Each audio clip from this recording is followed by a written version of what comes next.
manusia ini keliru. Keliru tentang apa? Keliru tentang peranan dia lah. Tadi kita dah sebut peranan manusia untuk beribadah. Banyak mana pun kita dapat hari ini, tetapi untuk esok kita perlu teruskan lagi. Kerana apa? Tugas kita ibadah.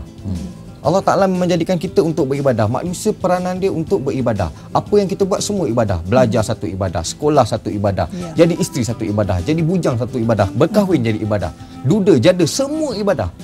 Dan bila ada pemikiran yang sedemikian rupa, kita akan percaya bahawa kita bergerak dan kita mencari keredaan Allah. Bila ada reda Allah, bila ada reda ibu bapa, bila ada reda manusia, percayalah, hidup yang kita sebut sebagai kritikal, hidup yang pening kepala, hidup yang keliru. Kita sebut keliru ni, kadang-kadang nilai manusia dengan nilai Tuhan tu kita keliru.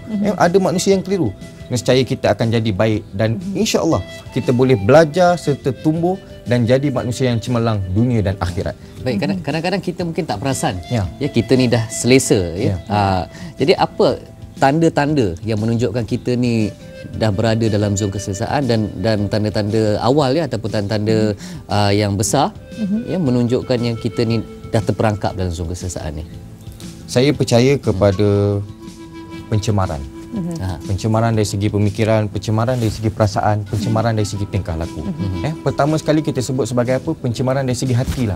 Apabila ada hati yang kita sebut sebagai hati yang tidak baik, ada di kalangan manusia yang hatinya tidak selesa. Bila melihat orang yang lebih baik daripada dia, dia rasa terancam.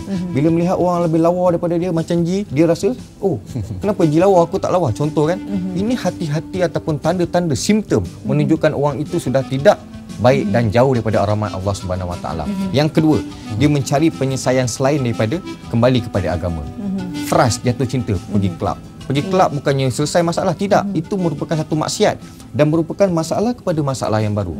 Masalah apa yang ada kat kelab biasa? Masalah penagihan alkohol, penagihan dadah, penyakit kelamin, hutang, gangster dan sebagainya. Semua bermula di tempat-tempat yang banyak fitnah. Apa tempat yang fitnah? Itulah tempat yang saya sebut. Saya pun ingatkan diri saya serta orang yang menonton di rumah hari ini, jika kita ada masalah, kita kembali balik pada Allah Subhanahu Wa Taala. Sebab kita dah tahu, bila kita dah melihat manusia ini sebagai kuat, manusia sebagai sempurna, manusia sebagai orang yang perfect, boleh buat, ini milik manusia, ini atas kekuatan kita, ini hasil kajian kita, tidak. Ini merupakan pinjaman sebenarnya. Alatnya manusia.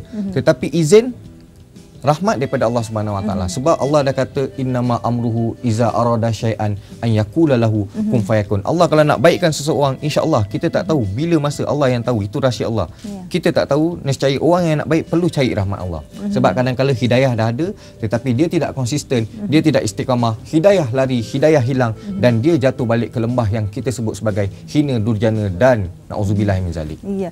Dan untuk berubah ke arah lebih baik kan, pastinya individu itu sendiri perlu yang memulakan langkahnya, tapi bagaimana pula peranan mereka yang di sekeliling ni, khususnya kaum keluarga terdekat ni, untuk memberi dorongan sebagai dukungan untuk si dia ni boleh bangkit, boleh melakukan sesuatu yang lebih hebat lagi. Betul. Orang yang berada di sekeliling ini perlu menjadi sebahagian daripada penyelesai masalah, bukan sebahagian daripada masalah. Kita kadang-kadang nak menolong ni, kita perlu tutup mata sebelah. Ibarat apa? Ibarat berat nak memikul ni, tetapi perlu pikul lah. Bapak saya kata apa? Ke depan pun kena, ke belakang pun kena, maju kena, mundur pun kena. Memang hidup perlu terus.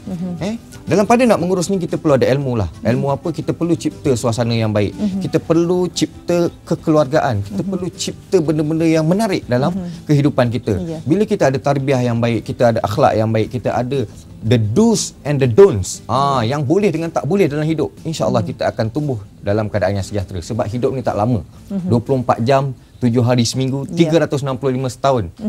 Tak lama. Kalau kita ikut follow the rules, follow the game, ikut permainan, ikut peraturan, buat yang disuruh, cegah yang dilarang serta beriman kepada Allah Subhanahu Wa Taala, nescaya kita akan lihat, kita akan gembira dan nur tu akan terpancar di muka kita. Kerana apa? Manusia ini kalau banyak dia buat baik, banyak dia tolong orang, banyak senyum macam Hezri dan Ji, dia akan jadi orang yang disenangi, disukai serta manusiawi, insya-Allah. Ya, insya-Allah. Sama-sama itu saya nak bacakan kiriman rakan-rakan kita ni. Kita ada Zasha, katanya kita sendiri yang menilai diri kita sendiri sama ada selesa atau tidak. Manusia akan berasa selesa jika hati tenang dan sentiasa bersyukur atas apa yang ada. Memang bersyukur kerana sekarang ini negara kita aman dan cukup segala-galanya.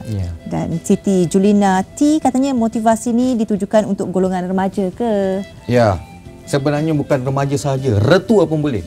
Sebab apa? Ilmu ini semua sesuai untuk sesiapa yang nak belajar sebenarnya. Tak pernah terlambat untuk belajar, kerana belajar ini satu keperluan untuk kita pergi kepada hidup yang unggul.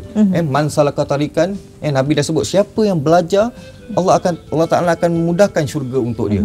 Dan percayalah, ilmu kalau ada pada kita orang miskin, dia akan jadi satu harta.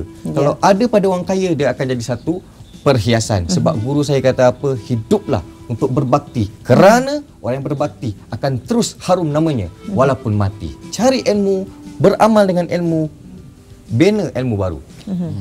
Baik, jadi langkah pertama untuk kita keluar dari zon kesesatan tu, apa yang kita kena buat hari ini? Percayalah pada saya, percayalah pada apa yang Allah kata. Ya ayyuhallazina amanu kutiba alaikumusyamu kama kutiba alal ladzina min qablikum la'allakum tattaqun. Jadi orang yang bertakwa, jadi orang baik. Zuhdi, Hezri dan Ji, mari kita jadi baik. Nak jadi baik banyak cara. Pertama sekali kita perlu cari Al-Quran. Saya nak ingatkan diri saya serta orang yang menonton pada hari ini. 1 minit kita lupa Al-Quran, 1 hari Al-Quran lupa pada kita. 1 hari kita lupa pada Al-Quran, seminggu Al-Quran lupa pada kita. Jadi bila kita ada baca Al-Quran, percaya pada Al-Quran, roh Al-Quran ada dalam diri kita, insya-Allah kita akan jadi orang yang baik. Bacalah Al-Quran. Walaupun tak faham, baca dulu. Lama kelamaan Allah Taala akan lorongkan, Allah Taala akan turunkan roh-roh, tenaga-tenaga yang baik pada orang yang baca ini. Dia akan tanya ustaz, dia akan tanya orang yang dipercayai, dia akan tanya orang yang berkelayakan dalam beragama, apa itu Al-Quran, kenapa Al-Quran diturunkan, dalam Al-Quran ada apa, ada sains, ada fizik dan sebagainya. Jadi saya nak ingatkan diri saya, ini peluang.